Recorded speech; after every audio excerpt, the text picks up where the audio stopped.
दोस्तों किसी भी इकोसिस्टम में, किसी भी पारिस्थितिकीय तंत्र में 3 प्रकार के कार्य होते हैं। पहला होता है ऊर्जा का प्रवाह, एनर्जी फ्लो। दूसरा होता है जैव भू रासायनिक चक्र, बायोजियोकेमिकल साइकिल। और तीसरा होता है पारिस्थितिकीय उत्तराधिकार, जिसे हम पारिस्थितिकीय अनुक्रमण भी कहते हैं, इकोलॉजिकल सक्सेशन। Ecological succession. तो चलिए एक एक करके इन तीनों कार्यों को देखते हैं। दोस्तों सबसे पहला कार्य है ऊर्जा का प्रवाह। किसी भी पारिस्थितिकीय तंत्र में ऊर्जा का एक फ्लो चलता रहता है। एक लेवल से दूसरे लेवल में, एक लेवल से दूसरे लेवल में क्या होता है, एनर्जी ट्रांसफर होती रहती है। ठीक है, एक लेवल से दूसरे लेवल में एनर्जी ट्रांसफर होती रहती है। अब दोस्तों ये जो एनर्जी है ये कैसे ट्रांसफर होती है, इसमें हम लोग कुछ पोषण स्तर देखते हैं, कुछ ट्रॉफिक लेवल देखते हैं। ट्रॉफिक लेवल, पोषण स्तर मतलब दोस्तों किसी भी पारिस्थितिकीय तंत्र में पोषण की आवश्यकताओं के आधार पर जीव जंतु एक दूसरे से कैसे जुड़े हुए हैं ये हमें देखना है। क्योंकि किसी भी पारिस्थितिकीय तंत्र में जीव जंतुओं को जो पोषण मिलता है वो कैसे मिलता है, वो भोजन से मिलता है, वो खाने से मिलता है। दोस्तों किसी भी पारिस्थितिकीय तंत्र में अगर आप लोग पोषण की बात करते हो ना, तो ये पोषण शुरू किससे होता है, एक सेकेंड ना, ये रहा। जो पोषण है वो शुरू होता है ऑटोट्रॉप से। ऑटोट्रॉप जिसे हिंदी में कहते हैं स्वापोषी। किससे शुरू होता है, ऑटोट्रॉप से, स्वापोषी से। दोस्तों स्वापोषी में कौन आते हैं, स्वापोषी में आते हैं हरे पेड़ पौधे। स्वापोषी ऑटोट्रॉप। अब सवाल उठता है इसमें केवल हरे पौधे क्यों आते हैं, क्योंकि दोस्तों उन्हीं में वह क्षमता है, केवल हरे पौधों में ही वो क्षमता है कि वो प्रकाश संश्लेषण के माध्यम से अपना खाना खुद बना सकते हैं। वो प्रकाश संश्लेषण के माध्यम से अपना खाना खुद बना सकते हैं और किसी भी जीव में ऐसी क्षमता नहीं है। बाकी सब फिर दूसरों पे डिपेंड रहते हैं। तो क्योंकि ये अपना खाना खुद बना लेते हैं इसीलिए इन्हें उत्पादक कहते हैं हम, इसलिए हम इन्हें प्रोड्यूसर कहते हैं। एक पारितंत्र में उत्पादक स्तर पर हरे पौधे होते हैं, इन्हें हम स्वापोषी ऑटोट्रॉप कहते हैं क्योंकि ये अपना खाना स्वयं बनाते हैं। दोस्तों उसके बाद कौन आते हैं, उसके बाद आते हैं दोस्तों हेट्रोट्रॉप। अब जो भी आएंगे ना उन सभी को हम हेट्रोट्रॉप बोलेंगे। हेट्रोट्रॉप को हिंदी में बोलते हैं विषमपोषी। विषमपोषी मतलब जो अपने भोजन के लिए दूसरों पर निर्भर है, जो अपने भोजन के लिए दूसरों पर निर्भर है। जैसे कि दोस्तों हम सबसे पहले बात करते हैं हर्बीवोरस की। हर्बीवोरस शाकाहारी जीव, जैसे गाय, बकरी, मेरे जैसे लोग जो क्या है भाई, जो शाकाहारी हैं। दूसरे पोषण स्तर में, द्वितीय पोषण स्तर में जो आते हैं उन्हें हम कहते हैं प्राइमरी कंज्यूमर, प्रथम उपभोक्ता। क्या कहते हैं उन्हें,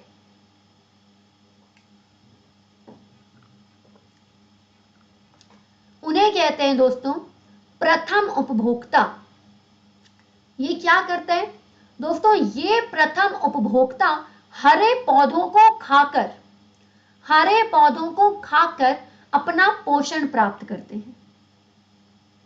अब कुछ जीव ऐसे होते हैं जो इन शाकाहारी जीवों को खाते हैं, कुछ जीव ऐसे होते हैं जो इन शाकाहारी जीवों को खाते हैं और उन्हें क्या कहते हैं दोस्तों, उन्हें कहते हैं कार्निवोरस, मतलब मांसाहारी।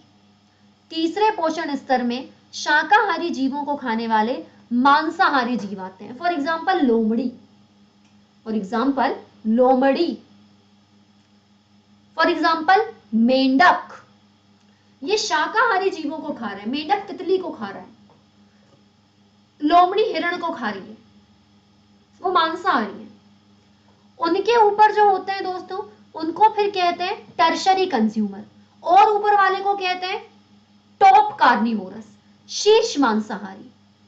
मतलब सबसे पहले होते हैं उत्पादक, प्रोड्यूसर, उनको खाने वाले प्रथम उपभोक्ता शाकाहारी, उनको खाने वाले मांसाहारी द्वितीय उपभोक्ता, उनको खाने वाले फिर से मांसाहारी, और उनको भी खाने वाले शीर्ष मांसाहारी। तो जैविक समुदाय ऊर्जा की प्राप्ति इसी क्रम में करते हैं और पारितंत्र में आधार से शीर्ष तक ऊर्जा का प्रवाह होता रहता है। तो ऊर्जा का प्रवाह ही क्या है दोस्तों? यही इकोसिस्टम का पहला कार्य। अभी खत्म नहीं हुआ, अभी शुरू भी नहीं हुआ है भाई भाई, अभी पहली हेडिंग शुरू भी नहीं हुई। पारिस्थितिकीय तंत्र का पहला कार्य क्या था? Energy flow. एनर्जी फ्लो मतलब पूरे पारिस्थितिकीय तंत्र में एनर्जी किस तरीके से घूमती है, किस तरीके से एक लेवल से दूसरे लेवल में जाती है। तो दोस्तों ये जो पोषण स्तर है, ये जो पोषण स्तर है, इसमें आप लोग क्या देखते हैं? इसमें आप लोग देखते हैं कि सबसे नीचे उत्पादक है, प्रोड्यूसर है, हरे पौधे, उनके ऊपर प्राथमिक उपभोक्ता है, उनके ऊपर द्वितीयक उपभोक्ता है, और सबसे ऊपर शीर्ष उपभोक्ता, शीर्ष मांसाहारी आते हैं। अब दोस्तों ऊर्जा के प्रवाह को हम 3 तरीकों से समझते हैं। ऊर्जा का जो प्रवाह पारिस्थितिकीय तंत्र में होता है उसका अध्ययन हम 3 तरीकों से करते हैं। पहला है खाद्य श्रृंखला, दूसरा है खाद्य जाल, और तीसरा है इकोलॉजिकल पिरामिड। पहला है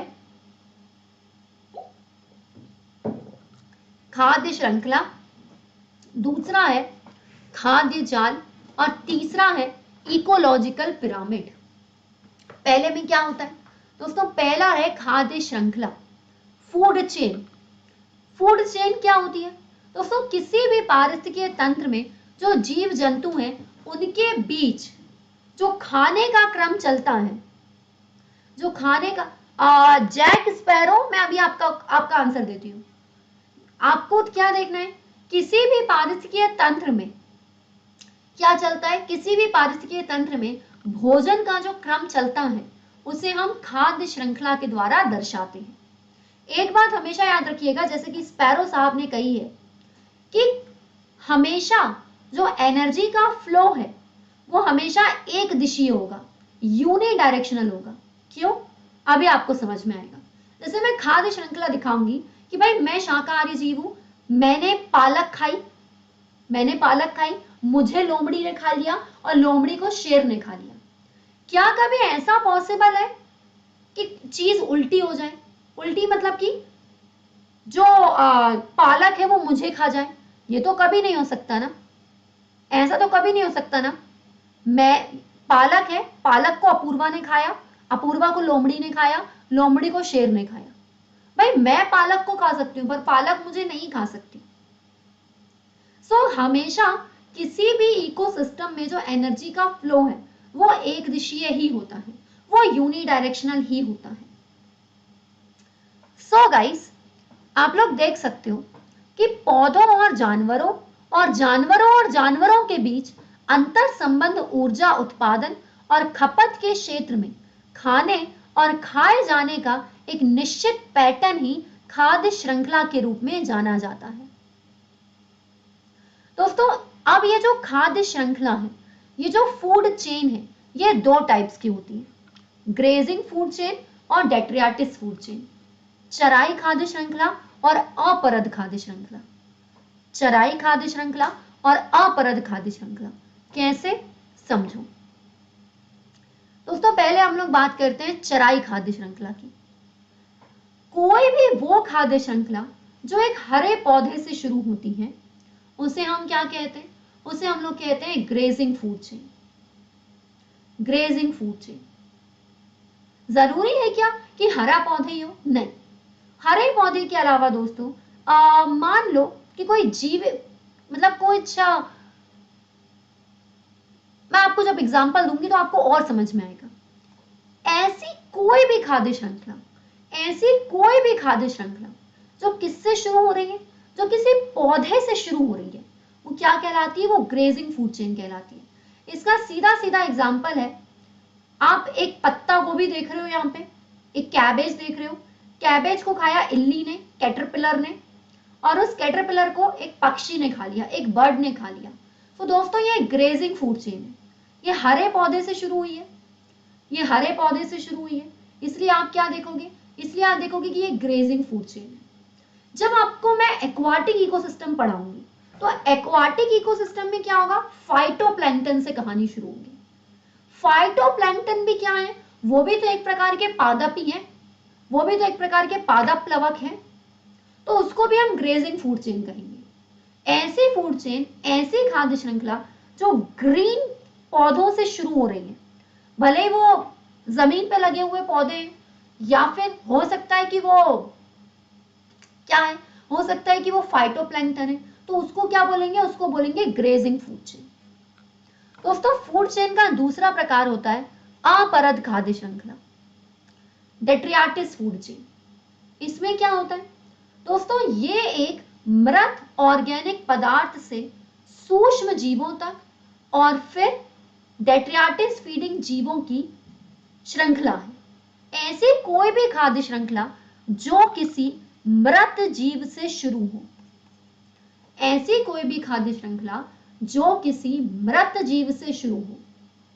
फॉर एग्जाम्पल मान लीजिए कि कोई गाय मरी हुई है, उसको नोच नोच के कौवे खा रहे हैं और उन कौवों को बाद में चील खा रही है, तो ये जो एक फूड चेन हुई ना, ये डेट्रियाटिस फूड चेन हुई, ये अपरद खाद्य श्रृंखला हुई, क्योंकि ये मरे हुए जीवों से शुरू हुई है। ठीक है, चलिए अब दोस्तों खाद्य श्रृंखला के बाद हम लोग अगली चीज पढ़ते हैं जो कि है खाद्य जाल, जो कि है फूड वेब। क्या होता है, हम लोग भले ही खाद्य श्रृंखला के बारे में पढ़ते हैं, हम लोग भले ही फूड चेन के बारे में पढ़ते हैं, लेकिन दोस्तों ऐसा तो नहीं होता ना कि वो जो फूड चेन है वो रियल लाइफ में वैसे ही काम करती हो। वैसे ही काम करती हो मतलब मैंने आपसे कहा कि एक पत्ती है, पत्ती को चूहे ने खाया, हो सकता है कि उस पत्ती को तितली खा ले, उस पत्ती को कोई गिलहरी खा ले। मैंने आपसे कहा कि उस गिलहरी को लोमड़ी खाएगी, लोमड़ी को शेर खाएगा, क्या पता डायरेक्ट जो शेर है वो गिलहरी का ही मांस खा ले। मैंने आपसे कहा कि जो हिरण है उसको लोमड़ी खाएगी, लोमड़ी को शेर खाएगा, क्या पता सीधे हिरण को, सीधे डियर को शेर ही खा ले। सो दोस्तों क्या होता है, कुछ निश्चित नहीं होता, मतलब ये चीज निश्चित है कि शेर मांसाहारी है, बट ये तो निश्चित नहीं है ना कि वो लोमड़ी को ही खाएगा। हो सकता है कि वो किसी पक्षी को खा ले, किसी चूहे को खा ले, किसी को भी खा ले। इसलिए दोस्तों प्रैक्टिकल लाइफ में फूड वेब काम करता है, प्रैक्टिकल लाइफ में खाद्य जाल काम करता है। पारितंत्र में होने वाले खाद्य और ऊर्जा प्रवाह का एक ही पहलू हम खाद्य श्रृंखला से देखते हैं। खाद्य जाल की परिभाषा क्या होगी, पारितंत्र के भीतर परस्पर संबंधित अनेक श्रृंखलाएं हो सकती हैं, और जब अनेकों तरीके की खाद्य श्रृंखलाएं मिल जाती हैं तो उन्हें क्या कहते हैं, अनेकों तरीके की खाद्य श्रृंखलाएं मिल जाती हैं तो वो निर्माण करती हैं एक खाद्य जाल का, एक फूड वेब का। ठीक है, अब जल्दी से मुझे इस सवाल का जवाब दो। आपकी स्क्रीन पे एक सवाल है, आप मुझे इसका आंसर कमेंट बॉक्स में दीजिए, ए बी सी या डी, जल्दी। इसका आंसर ए आएगा, बी आएगा, सी आएगा या डी आएगा।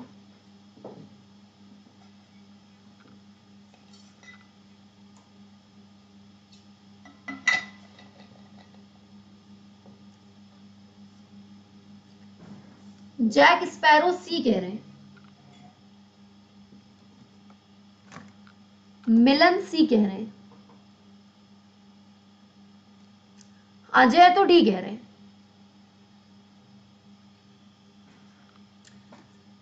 दोस्तों किसी भी खाद्य श्रृंखला में ऊर्जा का प्रवाह केवल एक दिशीय होता है, बिल्कुल सही बात है, बिल्कुल करेक्ट है।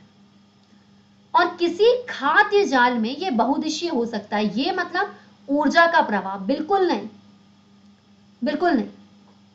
दोस्तों बहुदिशीय होने का मतलब सिर्फ ये नहीं है कि ऐसा ऐसा। जब हम कहते हैं ना बहुदिशीय, तो आप बोलोगे कि मैडम बहुदिशीय तो हो सकता है घास को सीधे ऊपर लेवल का कोई खा ले, ऐसा आड़ा टेढ़ा हो सकता है। लेकिन जब आप बहुदिशीय कहते हो ना, तो उसका मतलब होता है कि उत्तर से दक्षिण भी हो जाए, ये उत्तर से दक्षिण भी हो जाए। नहीं, ऐसा तो कभी नहीं हो सकता।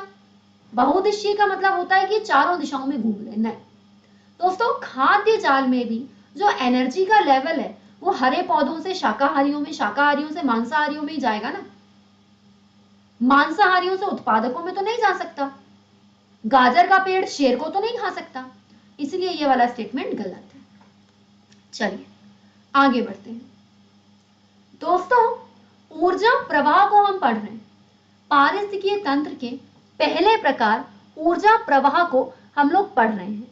इसमें हम लोगों ने खाद्य जाल के बारे में देखा, इसमें हम लोगों ने खाद्य श्रृंखला के बारे में देखा। अब हमें क्या देखना है? अब हमें देखना है दोस्तों पारिस्थितिकीय पिरामिड, इकोलॉजिकल पिरामिड। ये जो इकोलॉजिकल पिरामिड होते हैं, इसका मतलब क्या होता है दोस्तों? किसी भी खाद्य श्रृंखला को जब हम एक चित्रात्मक रूप में प्रस्तुत करते हैं, जब हम किसी भी फूड चेन को एक डायग्रामेटिक रूप में पेश करते हैं, तो उसे क्या कहते हैं? उसे कहते हैं इकोलॉजिकल पिरामिड, उसे कहते हैं पारिस्थितिकीय पिरामिड। जैसे कि दोस्तों ये आपके सामने स्क्रीन पे 3 तरीके के पिरामिड्स बने